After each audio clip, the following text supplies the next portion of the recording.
This is the brief on measuring and cutting a stretch hood hijab pattern. So we're breaking down the blueprint for a simple, elegant stretch hood hijab. And the real trick here, it's all made from one piece of soft, stretchy jersey fabric, cut right on the fold, which is what guarantees it'll be perfectly symmetrical. First, let's talk about framing the face. This is probably the most crucial part.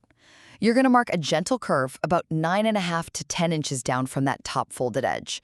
Then, right below that, you add in a slightly fitted section for the chin. It's this soft curve that really keeps the hood securely in place. Second, we need to figure out the length. From the very top peak, you'll measure a 16-inch drop straight down. Now, this measurement is key because it sets that perfect front length, making sure the fabric falls beautifully over the chest without being too bulky or too short. Finally, for that beautiful drape, you need maximum coverage, and that comes from the bottom flare. You'll finish the whole shape by drawing a massive, sweeping curve at the bottom. This wide flare is what gives the hijab its full coverage and that gorgeous flow. Once you've double-checked those three main lines, the face, the length, and the flare, cutting slowly on the fold results in a perfect piece ready for some simple finishing steps.